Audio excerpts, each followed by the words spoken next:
या सोहळ्यात लाभलेली आहे, तर मी अरुण केळकर काकांना विनंती करेन की आपण व्यासपीठावर यावं आणि काकांच्या मुखातून आपण आज त्यांच्या व्याख्यानाचा विषय इतका गूढ आहे आणि त्यांच्याकडनं जे आपण ऐकणार आहे आपल्याला खूप आनंद होईल. ओम रक्तांग रक्तवर्ण पद्मनेत्र सुहास्य वदन कंठाटोपीच माला दंड कमंडलुधर कट्यांकर रक्षक त्रैगुण्य रेत त्रैलोक्य पालक विश्वनायक भक्तवत्सल कलियुगे श्री स्वामी समर्थ अवतार धारक पाहि. सर्व स्वामी भक्तांना प्रथम वंदन करतो आणि मला विषय जो दिला आहे तो स्वामी लीला रहस्य. म्हणजे मी कदाचित हा मागूनच घेतला असं म्हटलं तरी चालेल की नाम किंवा ह्याच्याबद्दल आपण खूप वेळा ऐकतो, संत सत्संग नाम, पण स्वामीच्या लीला जे आत्ता आपण ऐकलं गोपाळबुवा केळकरांनी मोडीमध्ये स्वामींच्या म्हणजे स्वामींनी देहादी ठेवल्यानंतर 18 वर्षांनी म्हणजे 1896 ह्या सगळ्या लीला त्यांनी लिहिल्या. त्या त्यांनी आठवून किंवा स्वामींच्या सहवासात असताना त्याच्यानी प्रत्यक्ष ज्या गोष्टी पाहिल्या किंवा तिथे येऊन काही लोक त्यांचे अनुभव सांगायचे तेच त्यांनी लिहिल्या. आणि हे सगळं म्हणजे 96 साली जे निर्माण झालं आहे साहित्य तर त्याचं त्यांना प्रसिद्धीची अजिबात इच्छा नव्हती गोपाळबुवांना, त्यामुळे ते कुठेही समाजासमोर आलं नाही. मग आमच्या वडिलांना असं हे झालं की हे एवढं छान स्वामींचं चरित्र आहे तर ते यायला पाहिजे लोकांसमोर. आणि त्यामुळे मग ते आम्ही ते म्हणजे मराठीत ते हे करून मोडीतलं मराठीत करून नंतर अनमोल प्रकाशनने ते प्रकाशित केलं. ते अनमोलचे पण नांदूरकर इथे आलेले आहेत आत्ता ते सुद्धा. आणि ते हे चरित्र आहे हे स्वामींचं, बाहेर हे विक्रीला पण आहे आणि बऱ्याच लोकांकडे हे आहे सुद्धा. तर म्हणून मी मुद्दाम दाखवलं आपल्याला. तर ह्याच्यामध्ये ज्या स्वामींच्या लीला वर्णन केलेल्या आहेत तर ह्या लीला म्हणजे आता आपण एक चमत्कार म्हणून वाचतो, पण आता ह्याच्याकडे कशा दृष्टीने बघायचं आहे ह्याच्याबद्दल मला थोडंसं फक्त आपल्या पुढे मांडायचं आहे की ह्या काय आपण अरबी भाषेतल्या सुरस चमत्कारी गोष्टी किंवा इसापनीतीतल्या गोष्टी तशा प्रकारच्या पद्धतीने आपण जर वाचलं तर आपल्या हाताला काही लागणार नाही, फार नाही आपली एक सेवा झाली एवढंच होईल. पण याच्यामध्ये ज्या पद्धतीने गोपाळबुवांनी त्या अगदी सुलभ अशा भाषेमध्ये लिहिलेल्या आहेत आणि ते स्वतःच म्हणतात की हा म्हणजे अफाट समुद्रातलं एक बुडभर वाळू घेऊन बाहेर पडावं. तसं हे आहे की हे इतकं कमी आहे की अफाट समुद्रातली बुडभर वाळू म्हणजे किती असेल बघा. तसं स्वामींनी 700 वर्षामध्ये काय काय लीला केल्या असतील, किती लोकांना उद्धरून गेलं असेल त्याचा काही पत्ताच लागत नाही. तर ह्या सगळ्या याच्यामध्ये शक्यच नाही की हे सगळं वर्णन करणं. त्यामुळे जेवढं काही आठवलं, जेवढं काही पाहिलं, जेवढं काही ऐकलं ते सगळं त्यांनी ग्रथित केलं. पण त्यामुळे जसं आत्ता धनश्री म्हणली तसं की स्वामी हे समाजापुढे त्या लीलाचरित्र म्हणून ज्याला बखर आम्ही म्हणतो की बखर आणि ह्याला राजीव ढेरेंनी जी प्रस्तावना लिहिली आहे त्यात असा उल्लेख केला की लीळाचरित्र आहे. म्हणजे हे बखर हे चमत्कार नाही आहेत, कारण चमत्काराचा निषेध स्वामींनी स्वतःच केला आहे. चमत्कार हे आपोआप घडत गेले स्वामींच्या हातून. आणि ह्याच्यातला मुख्य भाग हा असा आहे की स्वामींच्या लीला मागचा की का स्वामींनी अशा गोष्टी चमत्कार केले, काय एखाद्या दरिद्र्याला धनवंत केलं, काय एखाद्याच्या घरात नोकरी लावली, की अशा अनेक गोष्टी ह्याच्यात आपण वाचतो. तर ह्याचं कारण असं आहे की आपण एखाद्या दुःखामध्ये अडकलो, एखाद्या दुःखाने पीडित झालो किंवा आपल्या हातून साहजिकच जेवढी काही उपासना जे काही व्हायला पाहिजे, सेवा व्हायला पाहिजे, भक्ती व्हायला पाहिजे ती साहजिकच होत नाही आपली. आणि त्यामुळे त्याची जर ती अडचण दूर झाली, त्या एखाद्या व्यक्ती जी अडचणीत सापडलेली आहे, ज्या कुठली अडचण असेल, प्रापंचिक असेल किंवा इतर काही असेल, ती जर दूर केली तर ती व्यक्ती अध्यात्म मार्गाला किंवा ह्या मार्गाला येण्याची शक्यता असते. हे स्वामींना बरोबर माहीत होतं, कारण स्वामी हे सामान्य लोकांच्या उद्धारासाठी अवतार आहे. आणि त्यामुळे आपल्यासारख्या सामान्य लोकांना ज्या काही अडचणी आहेत त्या दूर केल्या की तो आपोआप भक्तीला लागतो. अशा पद्धतीने म्हणून तुम्ही यातले कुठलाही हे वाचलं, जर यातला लीला वाचली तर तुमच्या लक्षात येईल की ह्या पद्धतीने त्या लीला आपल्याला वाचायला हव्यात. हा त्याच्यातला मला भाग महत्त्वाचा सांगितला. म्हणजे ते केवळ चमत्कार म्हणून ते केलेलं असं नाही आहे, तर त्या प्रत्येक लीलेमध्ये काहीतरी स्वामींचा उद्देश आहे. त्या व्यक्तीला त्या अडचणीतनं बाहेर काढणं किंवा त्याच्यातनं काहीतरी आपल्याला सुचवलं, कारण स्वामींचं जे सगळं बोलणं आहे ते सूचक आहे. आणि म्हणून जी प्रखर छापताना सुद्धा आमचं पहिलं हे होतं की स्वामींचे जे शब्द आहेत, कारण स्वामींचे मुखातनं शिव्या आलेल्या आहेत, कारण ते ज्ञानेश्वर महाराज म्हणतात तसं त्याचे बिसाट शब्द सुखे म्हणो येती वेद, तर ते बिसाट शब्द जे स्वामींचे आहेत ते सुद्धा वेदांसारखे आहेत आपल्याला. त्यामुळे त्या शिव्या किंवा ते जे काही तसंच्या तसं ते छापलं असाल तरच आम्हाला ते छापायचं नाही तर नाही. आणि ते तंतोतंत पाळलं गेले. त्यामुळे ढेरेंनी सुद्धा ह्याच्यामध्ये कंसामध्ये शब्द टाकले, त्यांना जे काही खुलासा करायचा तो कोसात टाकला. आणि जे बखरी मूळ आहे तसेच्या तसे स्वामींचे शब्द शिव्या जे काय आहे ते तसेच्या तसे इथे छापलेलं आहे. तर त्याच्यातनं आपल्याला त्या कशा पद्धतीने वाचायच्या, कारण हे तर आम्ही एकदा म्हणजे मी असं एका गृहस्थालाही की आजच्या पंडोबांनी लिहिलेली स्वामींचं चरित्र आहे बघा तुम्ही असं दिलं, तर त्यांनी बघितलं वाचलं म्हणजे काय नुसते चमत्कार आहेत वगैरे असं म्हणून सोडून दिलं. म्हटलं ठीक आहे बा, त्यांना कळलंच नाही की काय लिहिलं बुवांनी आणि काय स्वामींचं कार्य आहे हे आता समजलंच नाही. चमत्कार म्हणून त्याच्याकडे बघत असतील तर मग त्यांच्या हाती काही लागणार नाही. तर म्हणून हे कसं बघायचं या दृष्टीने मला असं वाटलं की ह्याच्यावर एक खरं म्हणजे ग्रंथच तयार होईल. म्हणजे प्रत्येक लीला घेतली आणि त्याच्याबद्दल त्याच्यातला मग जो काही गर्भित अर्थ आहे त्याच्यातलं जे काही रहस्य आहे, म्हणून मी लीला रहस्य असा शब्द वापरला, की ते जर घेतलं तर ते पण आपल्याला मांडता येईल. तर असं काही एक झलक म्हणून मी आपल्याला एक 3-4 लीलांबद्दल सांगतो की कशा पद्धतीने बघायचं. त्याच्यात एक 39वी लीला येते की टोळांच्या शंकेचं निराकरण. गोविंदराव टोळ म्हणून एक गृहस्थ होते आणि ते त्यांना एकदा चोळप्पा महाराज एकदा एका ठिकाणी स्वामी गेले होते आणि तिथे चोळप्पांनी सांगितलं त्यांना टोळांना की स्वामी कुठेही रात्री उठून निघून जातात तर त्यांच्यावर लक्ष ठेवा तुम्ही, तर म्हणजे तुम्ही तिथे थांबा असं. आणि मग ते स्वामी तिथे झोपले होते आणि टोळ झोपले आणि स्वामी झोपल्यानंतर निद्रेत घोरायला लागले मोठमोठ्याने. तर मग टोळांना आश्चर्य वाटलं आणि त्यांच्या डोक्यात गीतेतला श्लोक आला, या निशा सर्व भूतानां तस्यां जागृती संयमी यस्यां जागृती भूतानी सा निशा पश्यतः गुणे. हा श्लोक त्यांच्या डोक्यात आला की त्या की म्हणे की भगवान तर म्हणतात की सगळ्या भूत जे ज्यावेळी जागतात त्यावेळी हा झोपलेला असतो आणि हा जेव्हा जागा असतो तेव्हा हे सगळे झोपलेले असतात वगैरे अशा अर्थाचा तो श्लोक आहे. तर त्यावेळेला त्या गोविंद ते म्हणायचे स्वामी सोनार म्हणून हात मारायचे. त्यांच्या मनात हा श्लोक आल्याबरोबर स्वामी एकदम झोपेतच ओरडले, क्यों सोनार नाही नाही, क्यों सोनार नाही नाही म्हणजे एवढंच वाक्य स्वामी बोलले. अर्थ काय की एक तर तुला जो अर्थ वाटतोय ह्या श्लोकाचा की सामान्य लोक सगळ्या म्हणजे जागे असतात, जे रात्रीच्या आपण ज्या नेहमीच्या दिवस रात्र बोलतो त्याच्याबद्दलचं बोलणं नाही आहे. जे सामान्य लोक आपल्या प्रापंच विषय किंवा या व्यवहार या गोष्टीमध्ये अडकलेले असतात त्याच्यापेक्षा हा जो संत किंवा जो अध्यात्म मार्गावर चालणारा जो भक्त आहे तो त्याच्यापेक्षा त्या ठिकाणी तो झोपलेला असतो. म्हणजे त्या ठिकाणी त्याला काही रस नसतो. आणि ज्या भक्तीमध्ये किंवा ज्या सेवेमध्ये भगवंताच्या भक्तीमध्ये सेवेमध्ये जो रत असतो म्हणजे जो जागा असतो त्या ठिकाणी आपण सामान्य लोक झोपलेलो असतो असा त्याचा खरा अर्थ आहे.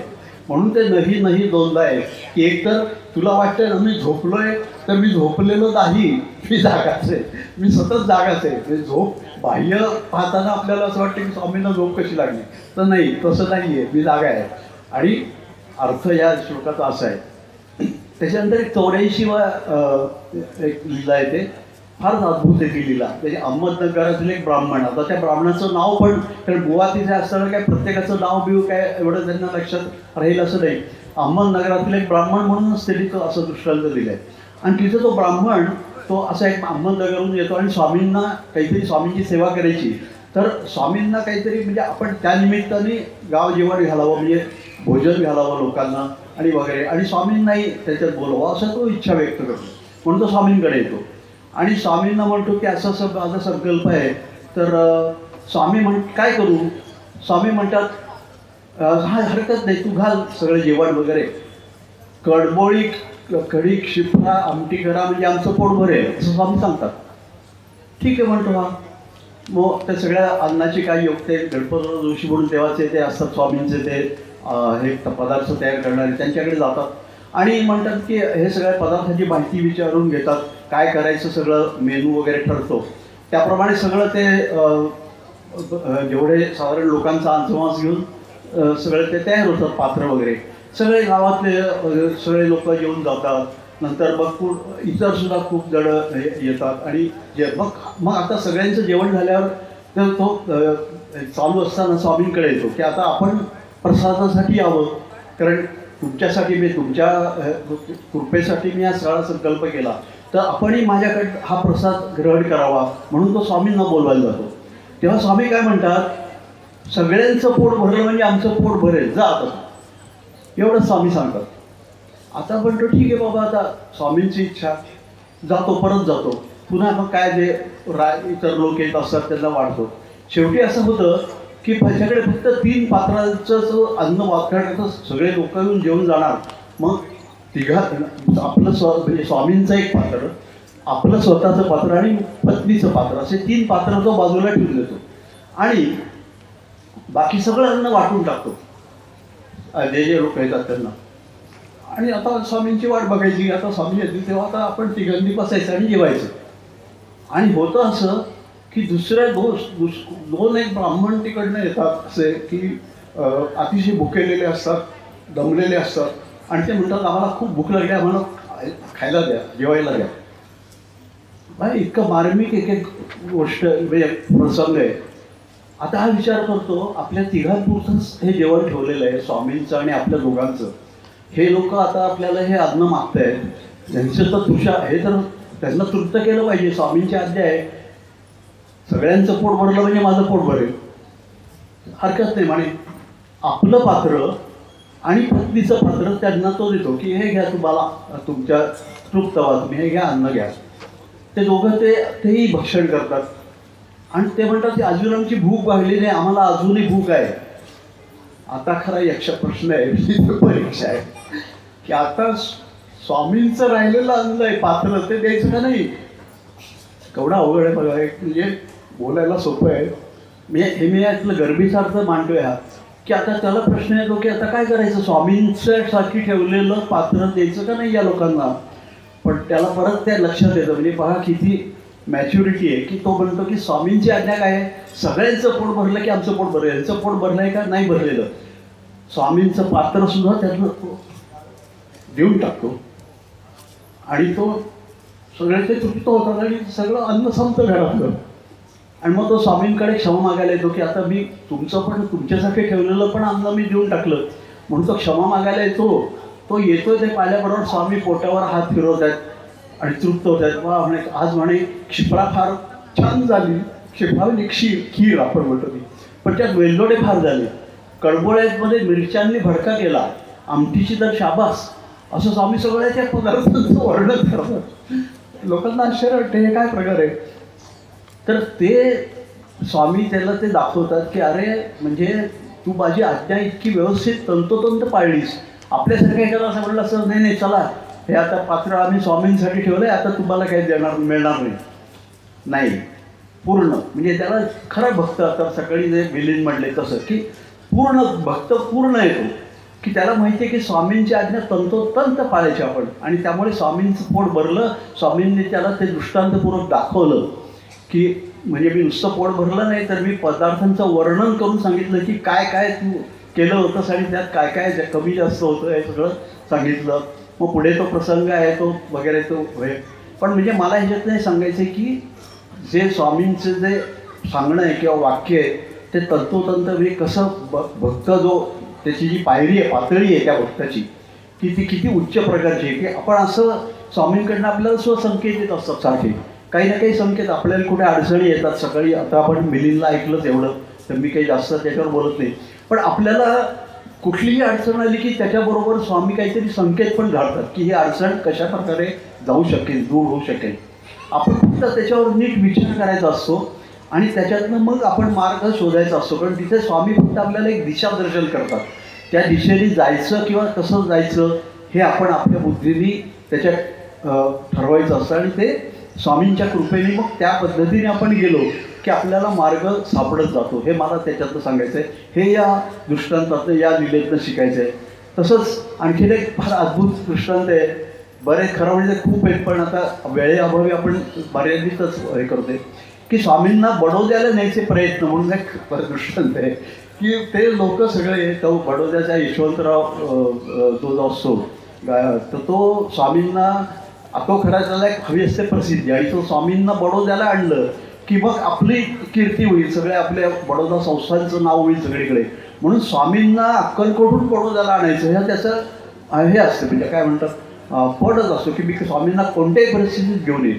आणि स्वामींतर तर त्याच्याकडे जायचं नसतं, कारण का स्वामी फक्त एकच वाक्य सांगतात की जेव्हा ते सगळे लोक ते तो पाठवतात ते चोळाप्पा आपण ते मूळ चेतन वाचा, तर त्याच्यामध्ये स्वामी म्हणतात का जात नाहीत स्वामी बडोद्याला, तर चोळाप्पाला ते बडोद्याचे 10,000ची जहागिरी द्यायला तयार झालेले असतात ते यशवंतराव गायकवाड. पण तो म्हणतो की तो स्वामी तो भेळा असतो, तो स्वामींना म्हणतो स्वामी तुम्ही जर बडोद्याला आला तर मला 10,000ची जहागिरी मिळणार आहे. स्वामी म्हणतात अरे त्याच्याजवळ भक्ती नाही, एवढं एकच वाक्य स्वामींचं येतं की मी का बडोद्याला येत नाही, तर त्याच्याजवळ भक्ती नाही. हे सगळं प्रसिद्धी करता ह्याच्याकरता चाललं आहे, त्यामुळे मला त्याच्याकडे यायचं नाही आहे. आता पण लोक आपण सामान्य लोक हे लोक भक्त मंडळी ती सगळी काय त्यांना काय ते सगळे लालूच दिलेले असते, कुणाला काय पैसे, कुणाला काय शालजोडी, कुणाला काही असं देऊन ते सगळ्यांना वश केलेलं असतं त्या तात्यासाहेब नावाच्या माणसाने. आणि तो जो सारखा स्वामी की चला स्वामी बडोद्याला चला, तर लोकांना वाटतं की काय हरकत आहे, बडोद्याला स्वामी गेले तर काय फरक पडणार आहे, आपण करूया स्वामींना त्या. मग स्वामींना न्यायचं कसं, स्वामी तर तयार नाही, येणार नाही म्हणतात. मग म्हणतात की यांना आपण न कळवता स्वामींच्या नकळत त्यांना घेऊन जाऊ बडोद्याला, म्हणजे जे स्वामी सर्व साक्षी सर्वज्ञानी त्यांना हे फसवून नेणार बडोद्याला. आणि मग रोज कोणीतरी आज चला स्वामी बाहेर हवा खायला, मग ते काय करतात तिकडनं एक स्पेशल आगगाडी, कारण त्यावेळी आगगाडी नवीन चालू झालेली असते, ते कडपगाव म्हणून स्टेशन आहे तिथे स्पेशल आगगाडी स्वामींना घेऊन जाण्यासाठी म्हणून त्या मल्हाररावांनी ठेवलेली असते. त्या गाडीत बसून स्वामींना न्यायचं, तिथपर्यंत मेळण्यात घालून स्वामींना नकळत तिथे कडपगावला न्यायचं आणि तिथून बडोद्याला न्यायचं, असं मग सगळं प्लॅन असतो. तर हे सगळे सोडवत स्वामींना आज हवा खायला जाऊ, स्वामी रोज नको उद्या जाऊ, मग चला बाहेर फिरूया, नको नंतर जाऊ, असं 4-5 दिवस स्वामी सगळ्यांना. आणि एका दिवशी शेवटी स्वामी त्या मेळण्यात बसतात. वा, लोकांना वाटतं चला म्हणजे शेवटी आपण स्वामींना नेणार बडोद्याला. आणि मग मेळणा उचलून सुरुवात होते न्यायला, थोड्या अंतरावर भोळी म्हणायला लागतात की मेळा हलका लागतोय, खाली थांबवतात, बघतात तर आज स्वामी महाराज नाहीत मेळ्यात, स्वामी झाले गुप्त निघून गेले. आणि मग जे काय सगळ्यांची अवस्था होते, सगळेजण रडतात, हे करतात, आरडाओरडा करतात की आम्ही चुकलो. मग ते नंतर स्वामी त्या पोस्टवर एक सांगतो की स्वामी इथे ते बसलेले आहेत. मग सगळे तिथे जेवून जातात, तिथे नागदुऱ्या काढतात स्वामींच्या की आम्ही चुकलो, आमच्या हातून हे झालं, आम्ही असं करायला नको होतं वगैरे. तर तिथे सुद्धा स्वामी सगळ्यांना सांभाळून घेतात की म्हणजे स्वामी पोट धरून हसायला लागतात की म्हणजे तुम्ही देवाला फसवणार, म्हणजे तुम्ही मला फसवणार. स्वामींची तयारी भुवांनी असं लिहिलं आहे की मंडळींनी स्वामींची तयारी कुठं जाणली, म्हणजे आपण सुद्धा अशा चुका करतो की आपण देवाची तयारी, आपण देवाला किती वेळा फसवतो बघा. आपण कुठल्या कशा पद्धतीने फसवतो त्याबद्दल मी बोलत नाही, पण आपण देवाला बऱ्याच वेळा फसवायचा प्रयत्न करतो. पण देव काही इतका साधा सुद्धा असतो का तो फसत नाही. देव तो महाठक आहे, ते जसं समर्थ म्हणतात तसं की तो तुम्ही ठग झाला तर तो महाठक होतो आणि तो तुम्हाला बरोबर धडा शिकवतो.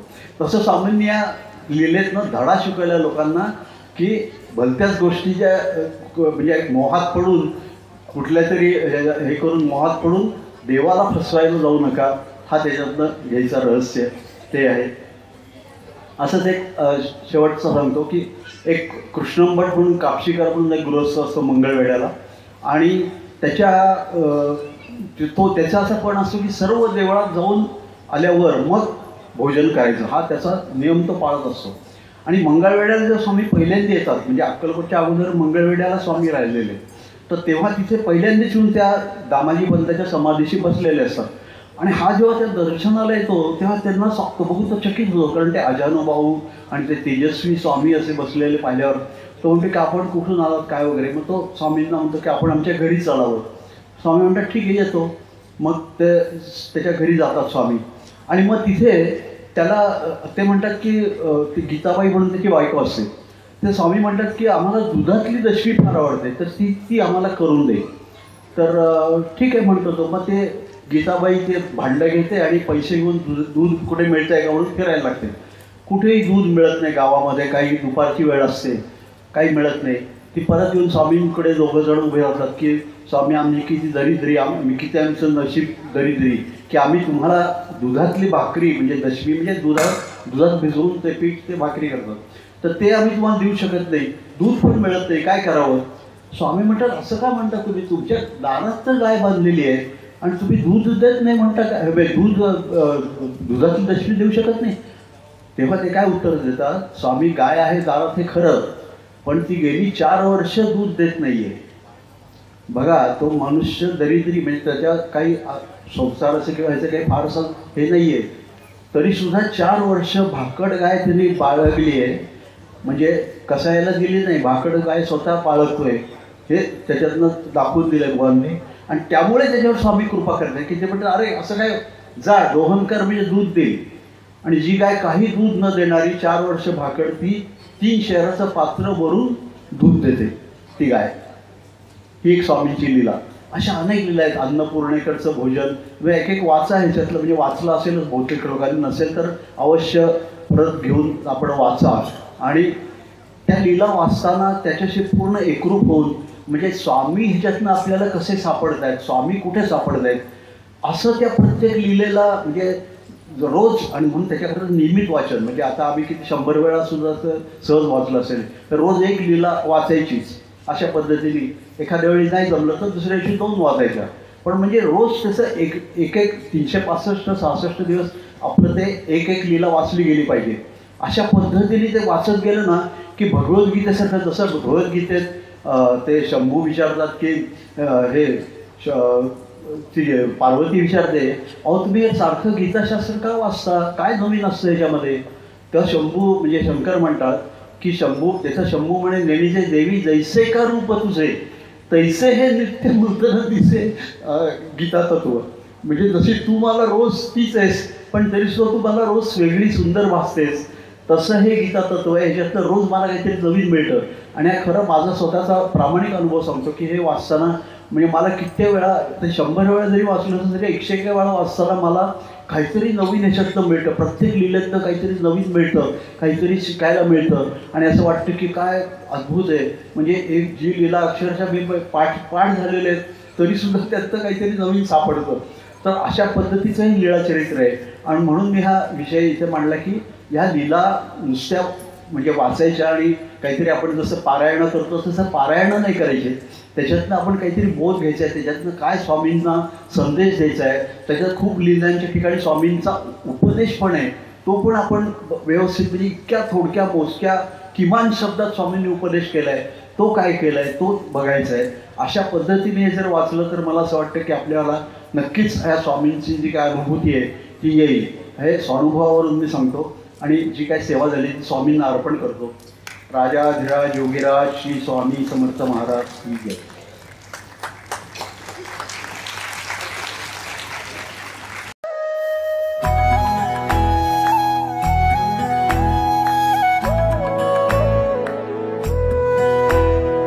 अध्यात्मावर अशीच माहिती मिळवण्यासाठी देव माझा चॅनलला सबस्क्राईब करा